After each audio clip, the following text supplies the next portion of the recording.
Hello students, good morning. Today we are going to start, that is the next lecture for the CET of the geometry. Geometry is first lesson and lecture number 2. तर geometryच्या first लेसनवर आपण lecture 2 start करणार आहे. First lecture मी तुम्हाला send केलेलं आहे आणि ते हे सेकंड लेक्चर पण. तर सीईटी साठी तुम्हाला मी छोटे छोटे छोटे कन्सेप्ट जे आहेत आपल्या जॉमेट्री मधले ते क्लिअर करत करत आपण पुढे लेक्चर स्टार्ट करणार आहोत किंवा कंटिन्यू करणार आहोत. तर याच्यामध्ये एक फर्स्ट क्वेश्चन असा आहे पहा, ratio of areas of a triangle having same height and base. आता ही फिगर वेगळी आहे.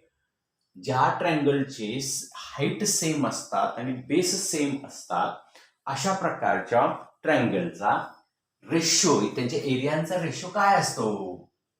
तर आपल्याला माहिती आहे area of triangle half into base into height. Area of triangle समजा एबीसी मी म्हटलो तर त्याचा half into base into height B1 H1 म्हणून आपण. दुसऱ्याचा एरिया ऑफ ट्रायंगल PQR जर मी म्हटलो तर बघा हाफ इंटू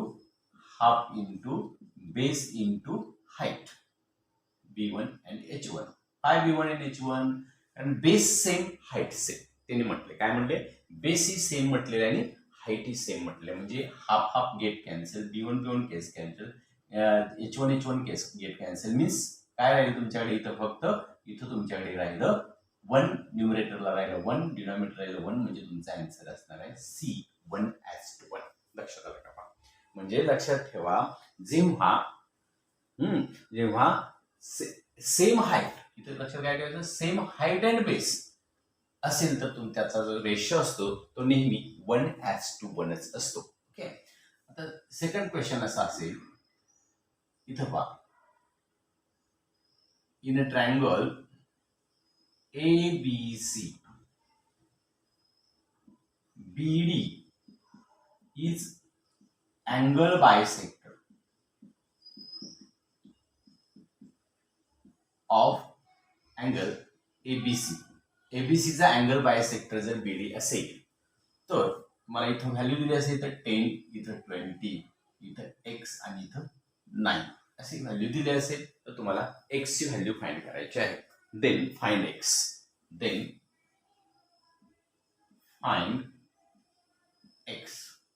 आता हा अँगल बायसेक्टर थेरम लक्षात घ्या. तसं बघितलं जर ओरली आन्सर तो सांगता येतं बा. 20च्या हाफ 10 आहे, 20च्या हाफ 10 आहे म्हणजे 9च्या हाफ कोण किती असणार आहे? 4.5. म्हणजे x ची व्हॅल्यू 4.5. हे त्याचा आन्सर पट्ट दिशे तुम्हाला शोधता येईल. म्हणजे ते किती पोट आहे. आता ते सॉल्व्ह कसं करायचं तर हे पहा, BC डिवायडेड बाय BA म्हणजे ह्या दोघांची ratio BC divided by BA equal to CD divided by A. आणि लक्षात ठेवा, थोडस चुकण्यापेक्षा थोडस कॅल्क्युलेशन करत चला, कारण तोंडी जर थोडस चुकलं तर तुम्हाला तिथं माफ नाहीये लक्षात. त्यामुळे काय करायचं, थोडं कॅल्क्युलेशन करायचं. BC डिवायडेड बाय BA पूर्ण काय बाकी मांडत बसायचं नाही. कुठल्या अँगल बायसेक्टर थेरमनी आहे का आहे काय मांडत बसायचं, फक्त डायरेक्ट मांडायचं. BC divided by BA and CD, आणि BC कडून सुरुवात केली ना तुम्ही, त्यामुळे CD डिवायडेड बाय DA और AB. व्हॅल्यू आपण जर ठेवल्या तर BC is 10 by 20 equal to x by 9. 0 0 cut, cross करूया. 9 1 जा, हे पहा हे 9 इकडे आणलं नसतं किंवा हाफ इथं राहिला, हा 9 इथं डिव्हाइड आहे, इकडे डिव्हाइड इकडे मल्टिप्लाय आणला तर आन्सर तुम्हाला मिळते x इक्वल टू 4.5. हा 2 1 जा 4.5. समजते का? म्हणजे हे तोंडी सुद्धा तुम्ही उत्तर लिहू शकता, काही प्रॉब्लेम नाहीये. ओके. नेक्स्ट, आता पुढे पहा. समजा मी इथं असं म्हटलं 3.5 and here that is the 10.5. इथं मी म्हटलं 2, तर x, what is the value of x? इथं मी 12 घेतो, 12 घेतलं तर 3.5 काय असेल. आता जर तोंडी जर तुम्हाला जर बघायचं असेल, ओरली जर तुम्ही जर आन्सर द्यायचं असेल तर बघायचं 3.5च्या 3 टाइम्स हे आहे, 3.5च्या 3.10.5 आहे. म्हटलं की हा 12 कुणाच्या 3 टाइम्स आहे बघायचं तर 4च्या, म्हणजे आन्सर त्याचं 4 येणार आहे असं लक्षात ठेवायचं. बघूया आपण येते का. 3.5 divided by 10.5 equal to x by 12. x by 12 येते का बघा. तर होते का बघूया ते. क्रॉस हे पॉईंट काढून टाकू.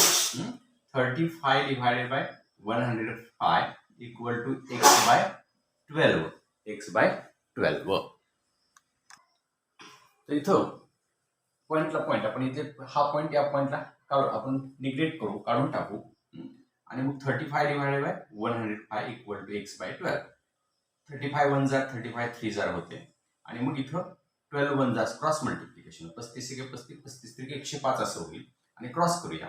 हे 12 आणि हे x into 3 3 into x equal to 12 म्हणजेच x इक्वल टू 4. तुम्हाला मग असं म्हटलं की नाही 3.5 च्या 3 टाइम्स हे आहे, मग पुण्याच्या 3 टाइम्स 12 आहे तर 4च्या म्हणून त्याचं 4 यायचं. आपण ओरली सुद्धा करू शकतो. त्याला त्यासाठी प्रॅक्टिस पाहिजे. नसेल तर असं ही मेथड यूज करायची आणि मेथडनं पट्टदिशी आन्सर काढून मोकळं व्हायचं म्हणजे चुकत नाही. ओके. इथं नेक्स्ट 25 40 9 इथं मी आता इथं चेंज करतो काय इथं 9x. कसंही कुठेही तुम्हाला जर चेंज करून दिलं तरी काय तसा प्रॉब्लेम येणार नाहीये.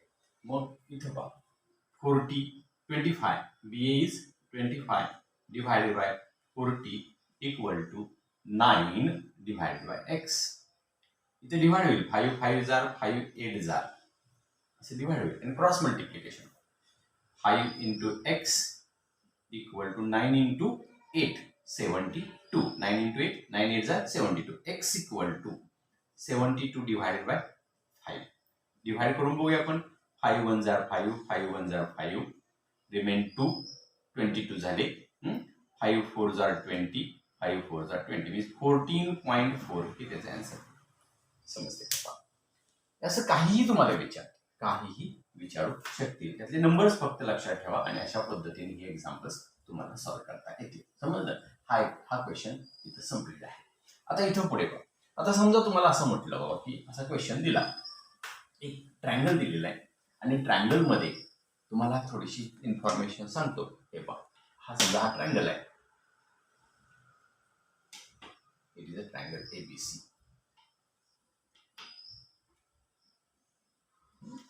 ABC and here that is a line L, line DE, or that is line L intersect to the two sides of the triangle. हा क्वेश्चन नेक्स्ट पुढचा क्वेश्चन आणि म्हणतील in a triangle ABC BC parallel line L, then angle ADE and angle ABCI हे दोन angles काय आहेत असा question विचारतील. म्हणजे ADE आणि ABC हे दोन अँगल का आहेत. ऑप्शन देतील. Alternate angle, interior angle, corresponding angle आणि नन ऑफ दिस असं 4 ऑप्शन देतील. तर तुम्हाला माहित पाहिजे की बाबा हा अँगल ADE आणि हा अँगल का आहे.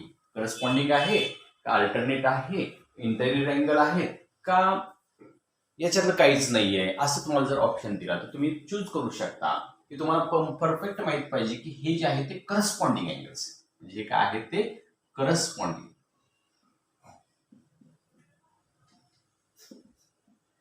अँगल्स हे तुम्हाला माहित पाहिजे. तसंच ही सुद्धा पेअर करस्पॉन्डिंग अँगलचीच आहे. लक्षात समजा हे नाही तर हे विचारलं तर करस्पॉन्डिंगच अँगल्स आहेत.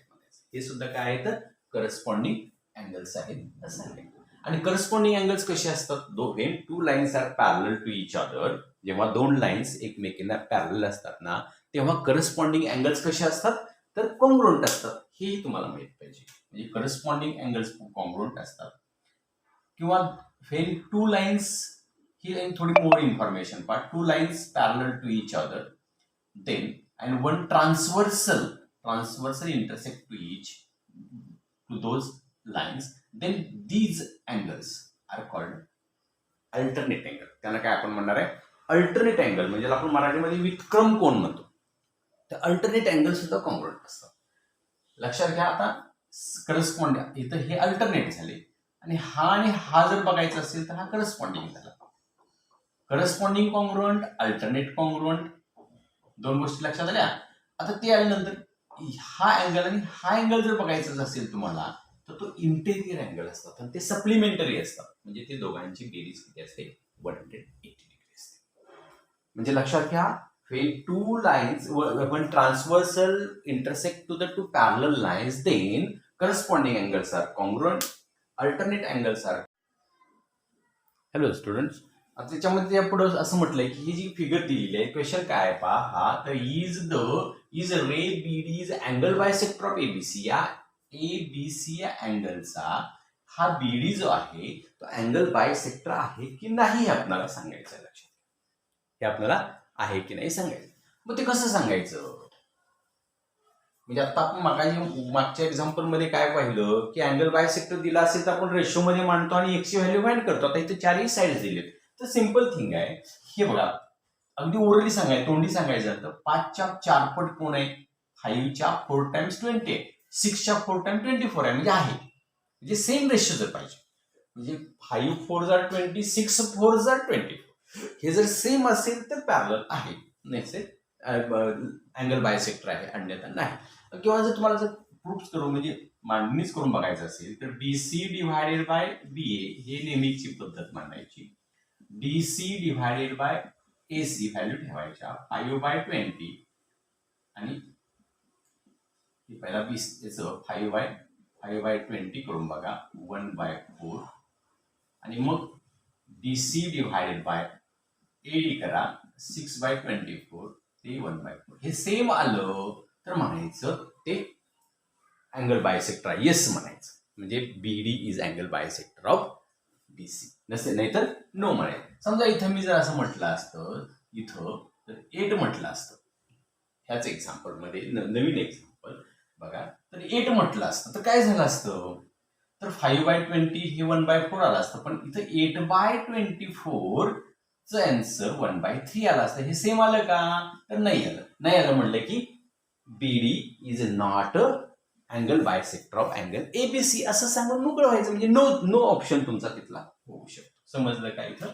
हे जर लक्षात आलं असेल तर आता थोडंसं आपण पुढच्या पॉइंटकडे जाणार आहोत. आता सिमिलर ट्रायंगल जे असतात ते सिमिलर ट्रायंगल्स आपणाला त्याच्या काही टेस्ट असतात. लक्षात घ्या, 2 ट्रायंगल सिमिलर असण्याच्या टेस्ट असतात. त्या टेस्टवर एक क्वेश्चन विचारला जाऊ शकतोय. तर टेस्ट म्हणजे 2 ट्रायंगल्स सिमिलर कोणत्या टेस्टने आहेत? आपल्याला टेस्ट कोणकोणते आहेत? ए टेस्ट. कोणकोणत्या टेस्ट आहेत बा? A test, SAS test and SSS test. तर 3 टेस्ट आहेत आपल्याला सिमिलरिटीच्या 3 टेस्ट आहेत. तर त्यातली पहिली आपल्या टेस्ट कोणकोणते आहेत पहा? ए टेस्ट और ए तिन्ही angle first, then SAS test, third SAS SSS test आणि फोर्थ ए टेस्ट. म्हणजे त्यातले 2 अँगल असतील. लक्षात घ्या, 2 अँगल कॉन्ग्रुएंट असतील तर ए टेस्ट. मग आता हे त्या टेस्ट कशात तुम्ही हे करता? तर समजा इथं तुम्हाला म्हणणार ABC PQR 4 क्वेश्चन याच्यावर विचारायचे. या चारीवर एक टेस्ट तुम्हाला समजून सांगतो, म्हणजे 4 क्वेश्चन्स तुमचे इथं तयार होतील. ओके, आता ते क्वेश्चन्स कसे बघा. समजा त्यांनी हा angle A B angle Q, angle B congruent angle Q दिला असेल, angle A congruent angle P, angle A congruent angle P म्हटलं असेल, angle C congruent angle R म्हटलं असेल, तर ते triangle ABC similar triangle PQR. समजते का? म्हणजे जर का 3 अँगलची पेअर, 3 पेअर्स, तिन्ही पेअर जर कॉन्ग्रुएंट दिले असतील तर ते ट्रायंगल जे आहेत ते सिमिलर असतात कुठल्या टेस्टनी, ए टेस्टने असतात, हे लक्षात ठेवा. कधी कधी का ही झाली पहिली टेस्ट. आता SA टेस्टच कशी असते, तर इथं SA टेस्ट साठी आता बघा ना, ए ला P इथं मी दिलेलं आहे, ही साईड म्हणजे AB साईड आणि PQ साईड रेशो मध्ये असली पाहिजे. AC side and PR side ratio मध्ये पाहिजे.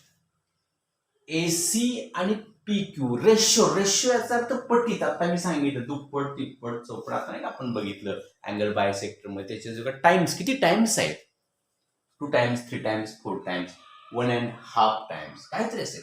म्हणजे AB अँड PQ रेशो मध्ये असतील, AC आणि PR जर रेशो मध्ये असतील आणि त्यांच्या मधला जर अँगल, या दोन ही याच्याशी रेशो मध्ये, ही याच्याशी रेशो मध्ये, आणि मग त्याच्या मधला हा अँगल जो आहे तो कॉन्ग्रुएंट असेल, तर ही SAS टेस्ट होते. लक्षात घ्या. समजलं का? पहा SAS टेस्ट कधी.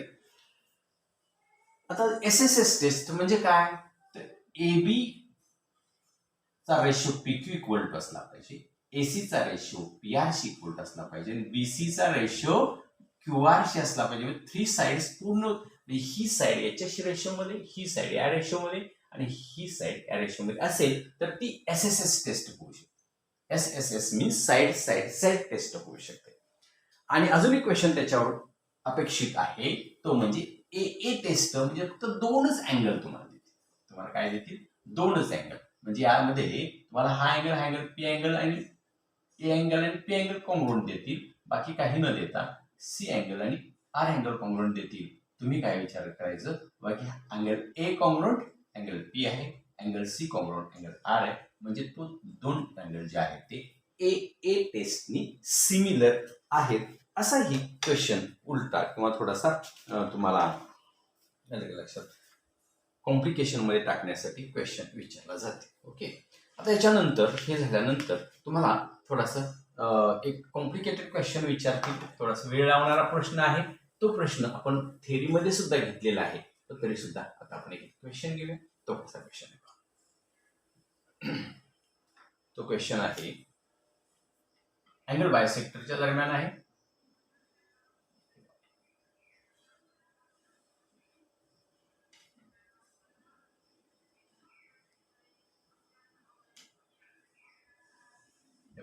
अशा प्रकारची ही एक्झाम्पल असं आहे. In triangle ABC BD is angle bisector आहे.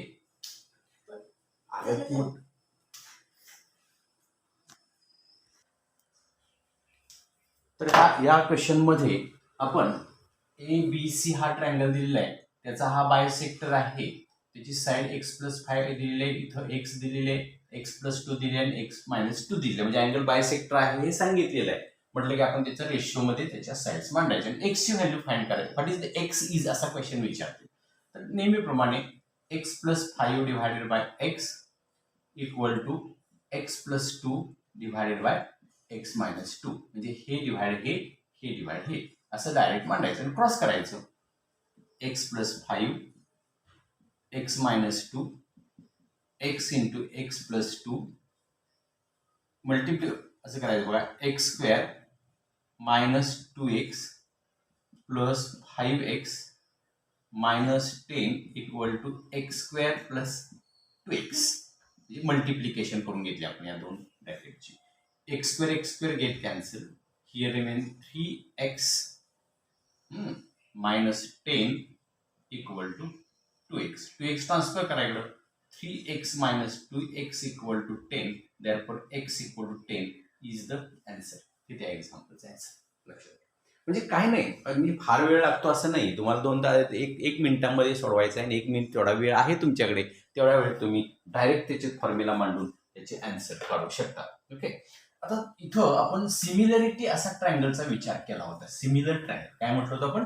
सिमिलर ट्रायंगल असा विचार आपण केला होता.